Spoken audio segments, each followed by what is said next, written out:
Josué capítulo número 22, mis amados hermanos, tiene una connotación, sí, muy fuerte en función de dos acontecimientos que hicieron que toda Israel se conmoviera y pudiera inclusive levantar, sí, de una manera muy presuntuosa, una voz de guerra en contra de sus hermanos.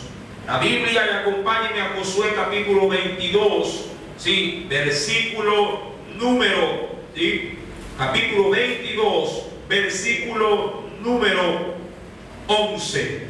Los hijos de Israel oyeron decir que los hijos de Rubén, los hijos de Gad y la media tribu de Manasés habían edificado un altar frente a la tierra de Canaán, en los límites del Jordán, del lado de los hijos de Israel. Mis queridos hermanos, recuerde la enseñanza así del jueves anterior. Ya Josué había así despachado a las dos tribus y media para que tomen posesión de aquella heredad que estaba antes del río Jordán.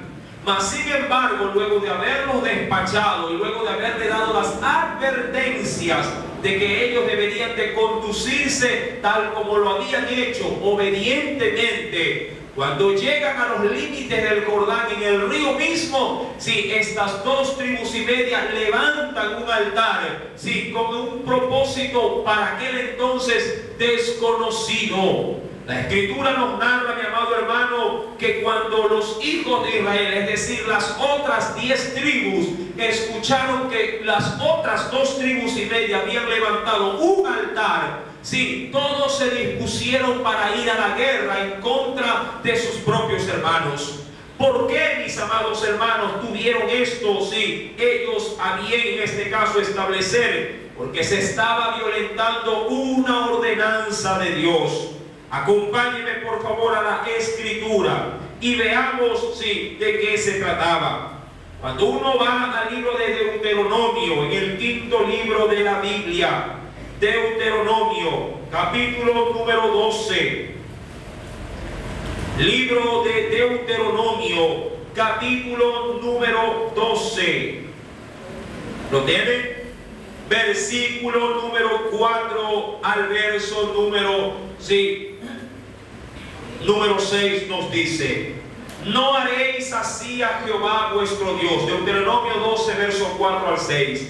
No haréis así a Jehová vuestro Dios, sino que el lugar que Jehová vuestro Dios escogiere de entre todas vuestras tribus para poner allí su nombre, para su habitación, ese buscaréis y allá iréis, y allí llevaréis vuestros holocaustos, vuestros sacrificios, vuestros diezmos y la ofrenda elevada de vuestras manos, vuestros votos, vuestras ofrendas voluntarias y las primicias de vuestras vacas y de vuestras ovejas.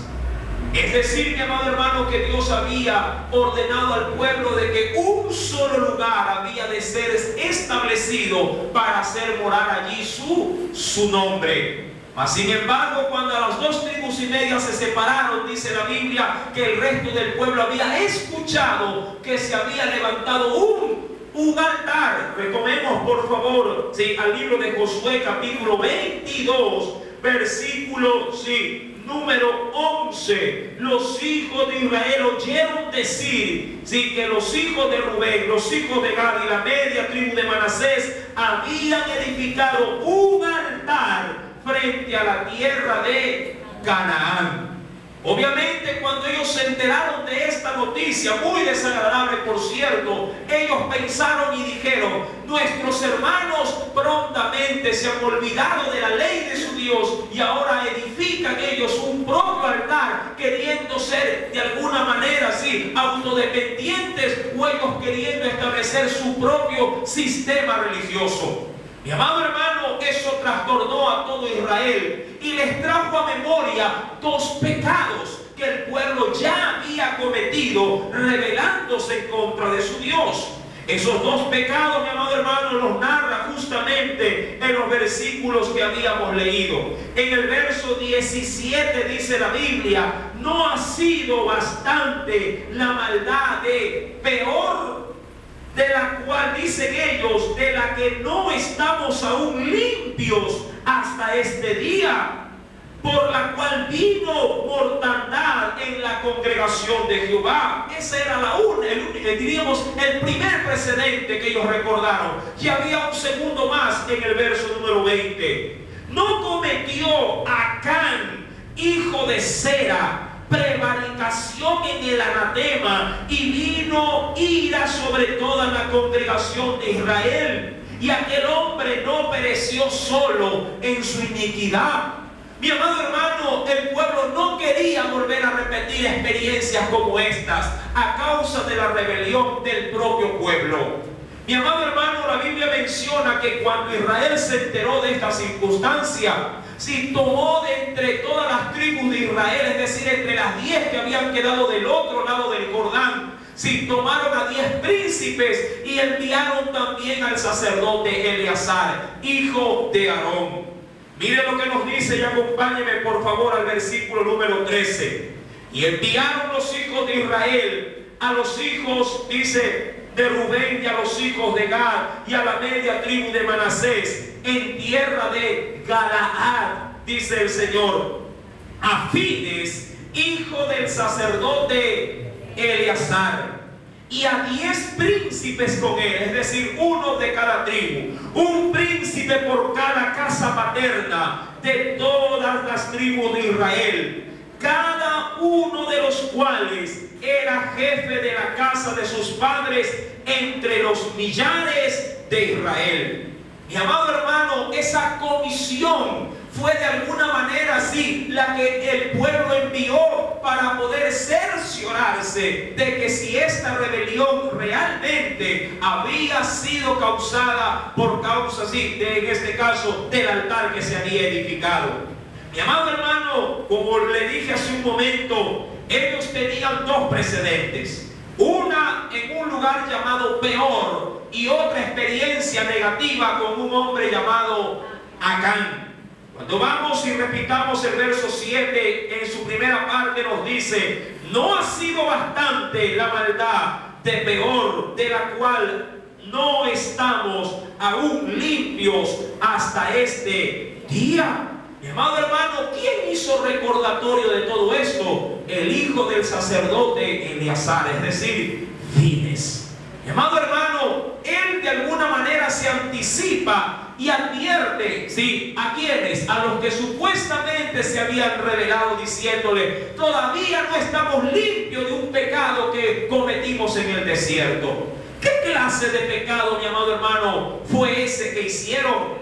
La Biblia menciona, y retrocedamos un poco en la historia y también en las páginas de la Biblia, al libro de Números, capítulo 25. En el libro de los Números, el cuarto libro de la Escritura, capítulo número 25, a manera de narración simplemente, ¿sí? En ese texto bíblico, en esa porción bíblica, ya lo encontró, Números capítulo 25, dice la Biblia que Israel acude a Baal Peor. Peor era en sí misma la región donde se establecía al dios pagano llamado Baal. Baal significa mi esposo. Sí, las tribus paganas, tanto de los madianitas como de los moabitas, tenían como dios, sí, para ellos al dios Baal.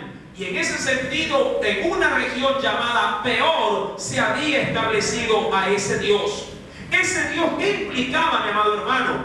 A ese Dios se lo veneraba, sí, como el Dios de la fertilidad y el Dios de la abundancia y de las cosechas.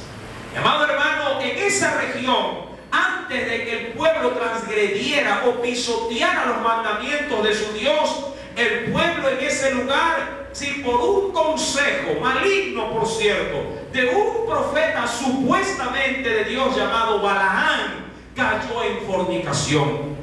Usted recordará la historia cuando los moabitas quisieron destruir a Israel, pero como no lo podían hacer por fuerza, le llamaron al profeta de aquel entonces llamado Balaam y le dijeron: sí, permítenos por medio de ti maldecir al pueblo para que el Señor, luego de que los haya maldecido, entonces nosotros levantarnos en contra de Israel y destruirlos. Sin embargo, mi querido hermano, el profeta no pudo dar lugar a maldición alguna porque Dios se lo impidió. Mas sin embargo, cuando uno va, mi amado hermano, a la escritura, en Números capítulo 25, ¿qué fue lo que recomendó el profeta que se haga para que Israel pudiera ser susceptible y de esa manera ser destruido? Veamos en primera parte lo siguiente. Números capítulo 25, verso número 17. Jehová habló a Moisés diciéndole: hostigad a los madianitas y heridlos, por cuanto ellos os afligieron a vosotros con sus ardides, es decir, con sus estrategias o astucias, con que os han engañado en lo tocante a Baal Peor. ¿Qué fue lo que pasó en ese lugar, mi amado hermano, que hizo una connotación tan fuerte allá en el libro de Josué, después de haber pasado tantos años, luego de haber sido, diríamos, introducidos en la tierra de Canaán? El profeta le dijo, mi amado hermano, al rey Moab que envíe mujeres prostitutas del santuario, que eran sacerdotisas, y comiencen a fascinar al pueblo de Israel para que caigan en fornicación y adulterio. Mi amado hermano, todo el pueblo, diría yo, una gran mayoría, se dejó desbocar por las mujeres y salieron y fornicaron con las sacerdotisas de este Dios llamado Baal. Cuando uno va, mi amado hermano, a Números capítulo 25, verso número 1, miremos y confirmemos las palabras que se mencionan. Moraba Israel en Sitín, y el pueblo empezó a fornicar con las hijas ¿de quién? De Moab. ¿Quién dio ese consejo para poder de alguna manera empañar la integridad del pueblo? Fue el mismo profeta Balaam. ¿Cómo lo corroboramos? Números capítulo 31. Libro de Números, capítulo número 31. ¿Lo tienen? Leamos dos versículos. Verso número 8. Israel después se levanta y toma venganza contra Moab. Y mire lo que sucede. Mataron también, dice Números 31, verso 8. Mataron también entre los muertos de ellos a los reyes de Madián, Evi, Requén, Sur, Ur y Reba, 5 reyes de Madián. Pero adicionalmente, ¿a quién también mataron? También mataron a Balaam, hijo de Beor. Mataron a espada. Ese era el profeta. En un determinado momento Dios le dijo: no maldigas al pueblo, sino que lo bendecirás. Y el profeta lo bendijo, pero lo hizo, diríamos, por exigencia y temor a Dios. Sí, pero no un temor reverente, no un temor de castigo si acaso no lo hacía.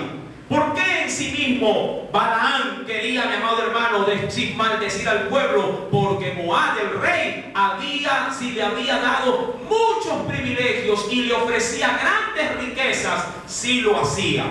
Y dice el versículo 15 del capítulo 31: y les dijo Moisés: ¿por qué habéis dejado con vida a todas las mujeres, eso de Moab? He aquí, por consejo de Balaam, ellas fueron causa de que los hijos de Israel prevaricasen contra Jehová en lo tocante a Baal Peor, por lo que hubo mortandad en la congregación del pueblo. Si retrocedemos nuevamente al libro de Números, capítulo número 25, la Biblia dice en el verso 10 que llegaron a morir, mi amado hermano, cerca de 24,000 varones. con respecto a esa gran fornicación que hubo en medio del pueblo de Israel. Esto, mi amado hermano, era el primer, diríamos, recuerdo, mal recuerdo, que Israel no podía borrar todavía de su memoria. Esto les golpeaba la conciencia, porque de un momento a otro, siendo santos, se hicieron sucios y puercos, sí, en su alma. Mi amado hermano, cuando vamos a a Josué, capítulo número 22, recuerda entonces cuando se dice en el verso 17: no ha sido bastante la maldad de Peor, de la que no estamos aún limpios hasta el día de hoy, por lo cual vino la mortandad en la congregación de Jehová. Pero había otro precedente, versículo número 20. También se encontraba, mi querido hermano, este acontecimiento que también lo hemos estudiado en el libro de Josué, y allá en el capítulo 7. No cometió, le dijo el sacerdote Fines, no cometió, ¿quién? Acán, porque ese era el nombre de una persona, hijo de Zera, prevaricación en el anatema, y vino ira sobre toda la congregación de Israel. Recuerde, mi amado hermano, la batalla que se dio frente a las grandes murallas de una ciudad llamada Jericó. Cuando Jericó cayó, mi amado hermano, recibió una advertencia a todos los hombres de guerra de parte de Dios a través de Josué, diciéndole que no tomarían absolutamente nada de aquella ciudad. Todo sería destruido. Mas sin embargo, Acán sí tomó de las riquezas de ese lugar lingote de oro, una capa también, un telar, y todo lo escondió en medio de su tienda.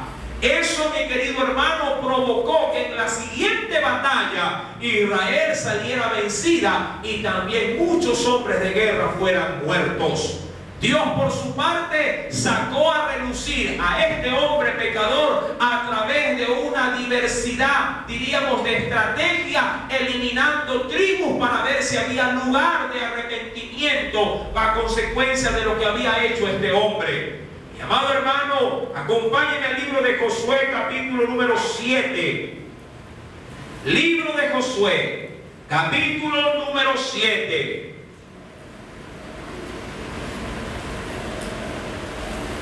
Verso número 10 y 11. Jehová le dijo a Josué: levántate, ¿por qué te postras así sobre tu rostro? Israel, óigalo bien, un hombre había tomado de lo malo, pero para Dios eso era suficiente para contaminar a todo el pueblo. Israel ha pecado y aún han quebrantado mi pacto que yo les mandé.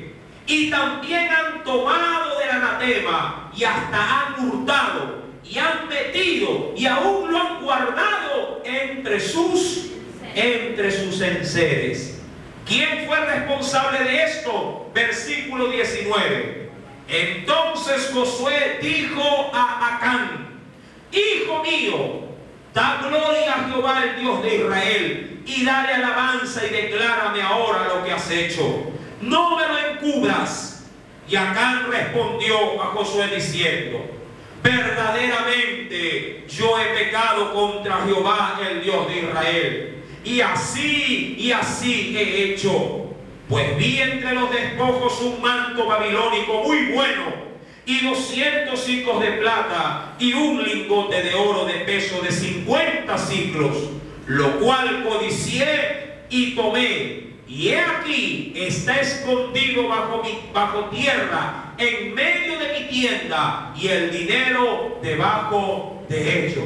¿Qué provocó a la larga este pecado sin que él lo llevó en oculto? Que él, toda su familia y todo lo que tenía fuese muerto sin lapidación. Y luego de eso los quemaron.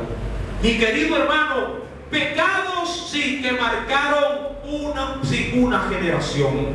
Pecados que lograron hasta cierto punto remover el piso y las conciencias de un pueblo que ya pensaba que era suficiente tanta ofensa hacia su Dios. Todo esto, mi querido hermano, no se borraban de las memorias del pueblo. Y eso fue lo que de alguna manera sacudió a los hijos de Israel, y ahora confrontaban a las otras 2 tribus y media. Ahora bien, ¿cómo reaccionan estas 2 tribus y media frente a esta, diríamos, promulgación del sacerdote? Acompáñenme a Josué capítulo número 22 y veamos. Josué capítulo número 22, versículo número 21. Entonces los hijos de Rubén y los hijos de Gad y la media tribu de Manasés respondieron y dijeron a las cabezas de los millares de Israel: Jehová, Dios de los dioses, Jehová, Dios, dice ahí, de los dioses, Él sabe y hace saber a Israel si fue, es decir, si levantamos esto por rebelión o por prevaricación. Recuerde que prevaricar es quebrantar un mandamiento ya establecido. Contra Jehová no nos salve hoy. Es decir, si esto que hemos hecho, levantar un altar, recuerde que ellos levantaron un altar delante de su propio lugar. Ellos dijeron, si lo hemos hecho con la intención de habernos apartado de Dios, Dios no nos salve. Es decir, ustedes nos pueden destruir. Versículo número 23. Si nos hemos edificado altar para volvernos de en pos de Jehová, o para sacrificar holocausto u ofrenda, o para ofrecer sobre él ofrenda de paz, el mismo Jehová nos lo demande. Verso número 24. Entonces, ¿por qué levantaron el altar? Verso número 24 nos lo dice: lo hicimos más bien por temor de que mañana, es decir, de que en el futuro, vuestros hijos, es decir, vuestra descendencia, cuando ustedes se mueran, si vuestros hijos digan a nuestros hijos: ¿qué tenéis vosotros con Jehová Dios de Israel? ¡Oh, sorpresa, mi amado hermano!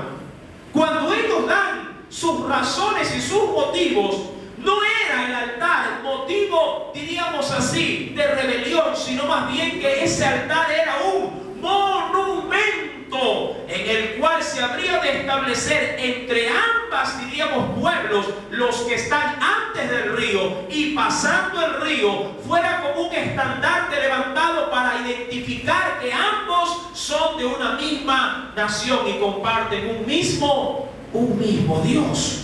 Mire lo que nos dice más adelante, versículo número 25.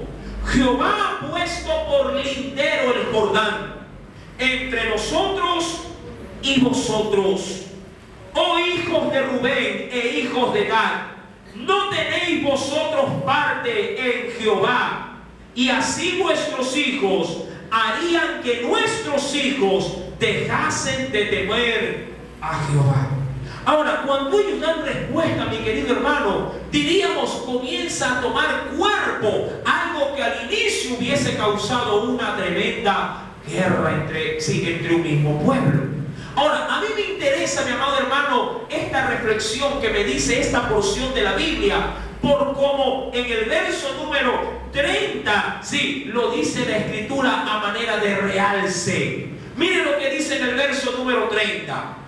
Y esto es importante y quiero darle un énfasis. ¿Qué dice el Señor? ¿Cómo empieza ese verso? Oyendo Fines. Recuerde que es el hijo de Eleazar, el que también era hijo de Aarón. Oyendo Fines, el sacerdote y los príncipes de la congregación y los jefes de los millares de Israel que con él estaban, las palabras que hablaron los hijos de Rubén y los hijos de Gad y los hijos de Manasés, les pareció, ¿qué cosa? Bien. Les pareció bien todo, dice ahí, todo ello.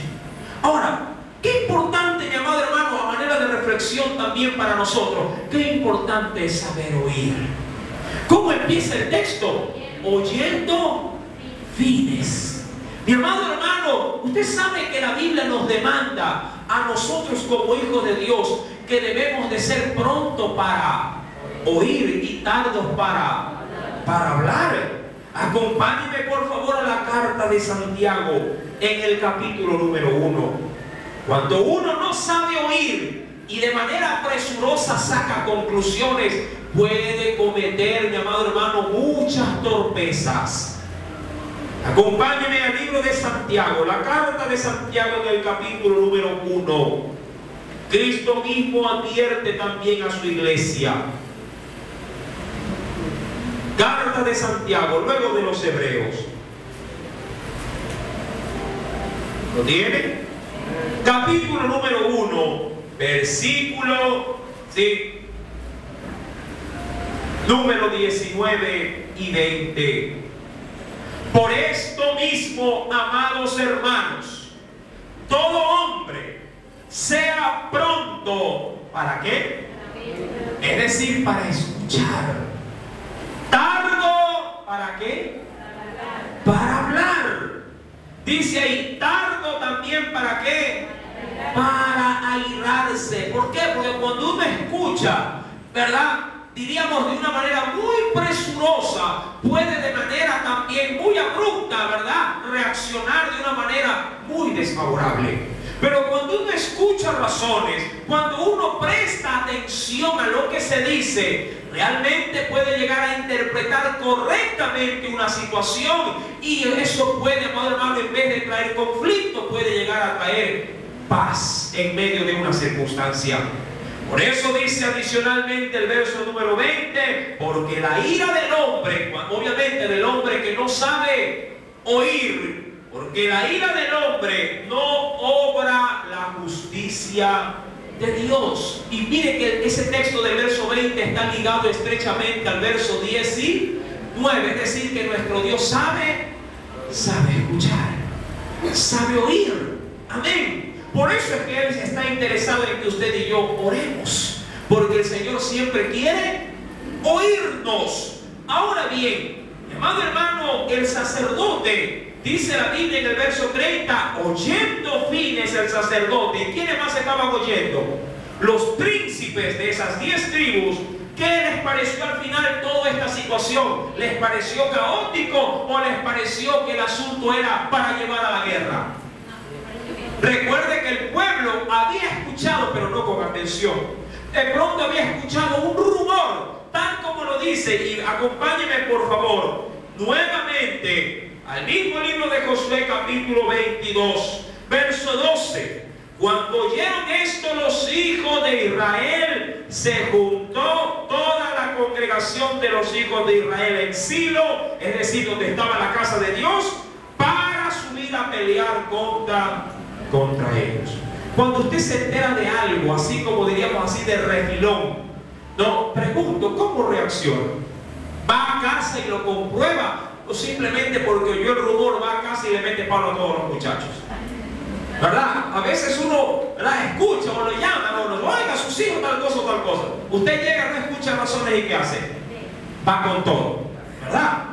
Puede también escuchar a sí mismo de pronto cosas de su esposo o de su esposa. ¿Cuánta gente por rumores solamente puede llegar a cometer hasta un crimen?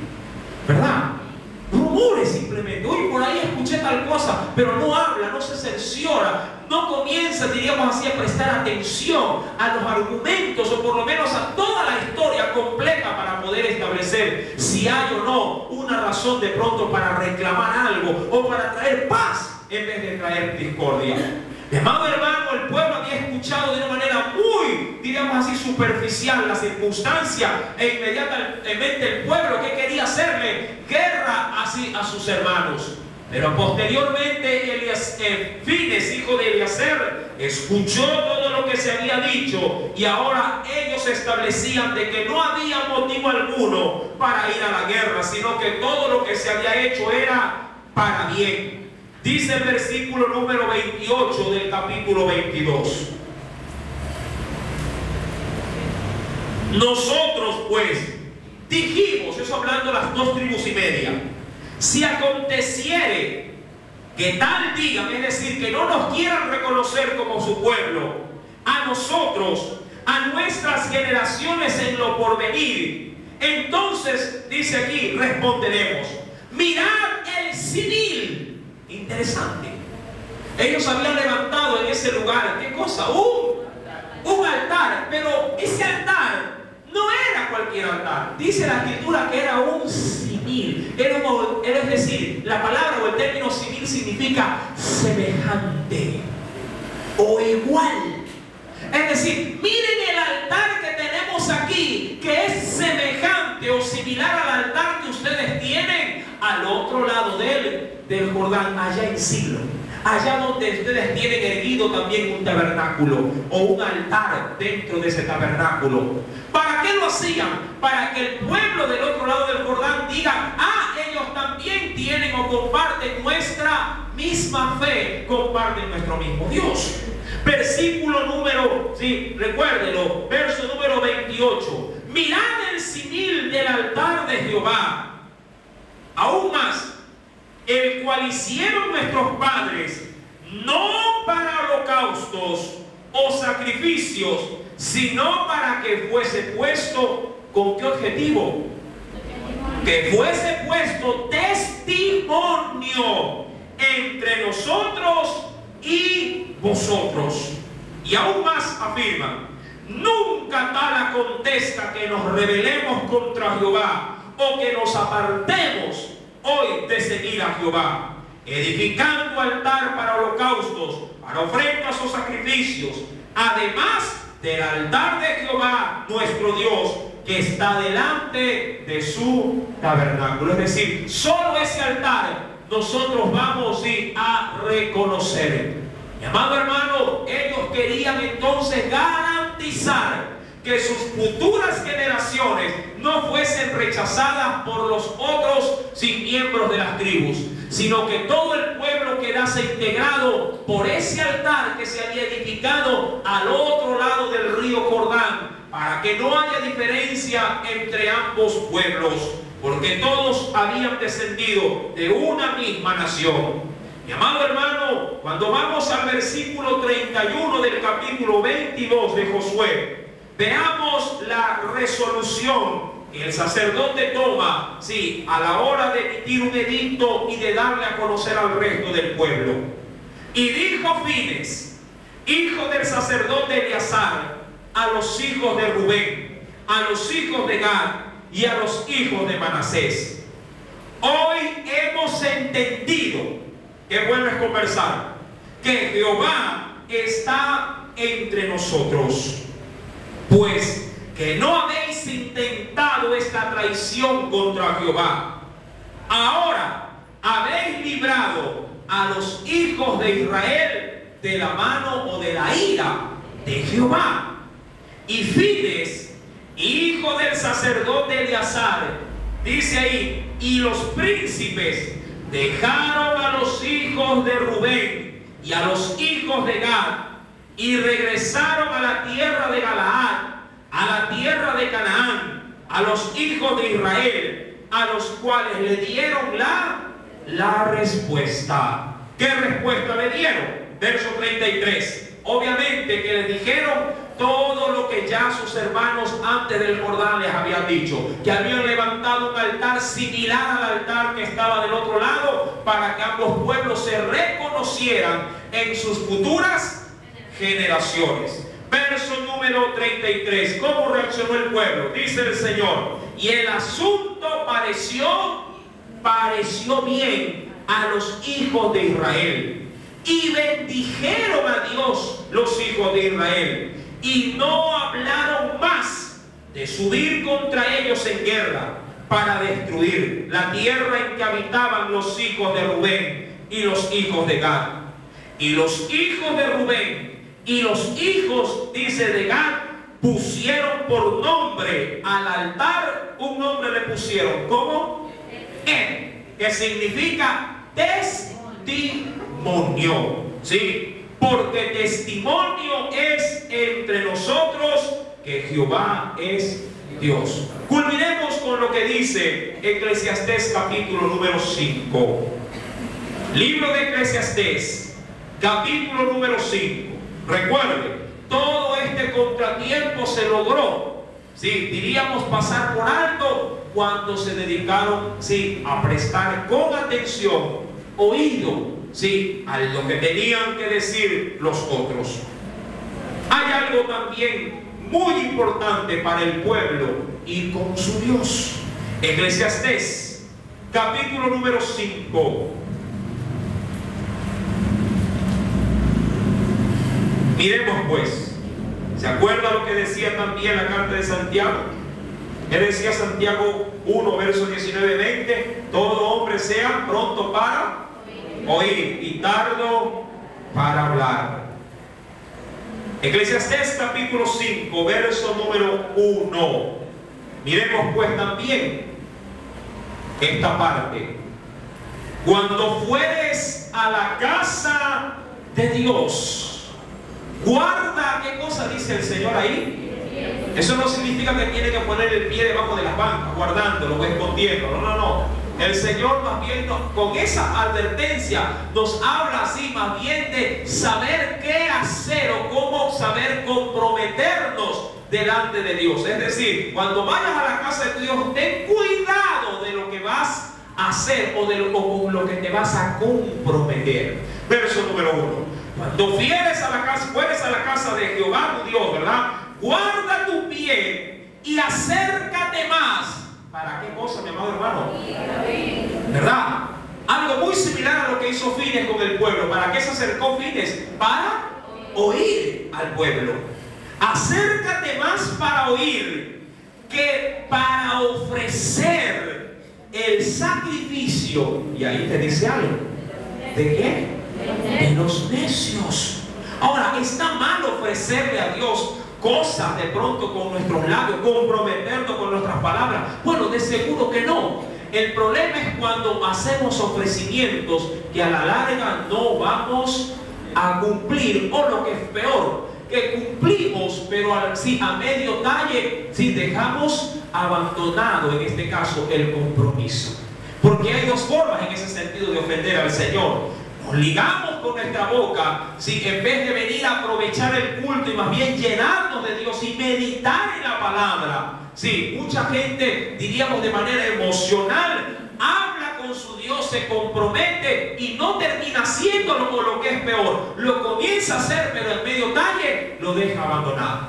Dice el Señor adicionalmente, ¿verdad? Acércate más para oír que para ofrecer el sacrificio de los necios, porque no saben que hacen mal. Verso 2, con esto terminamos. No te des prisa con tu boca, ni tu corazón se apresure a proferir palabra delante de Dios, porque Dios está en el cielo y tú, ¿dónde estás? Es decir, eres mayor que tú. Es decir, siendo Él mayor que tú y tú siendo inferior que Él tiene poder para destruirte si acaso te quieres burlar de Él. Eso es lo que está tratando de decirnos. Verso número 2. Porque Dios está en el cielo y tú sobre la tierra. Por tanto, sean pocas tus palabras. Diría yo, lo que vas a decir, lo que vas a comprometerte, preferible, sí, que sea poco, pero que sea eficaz.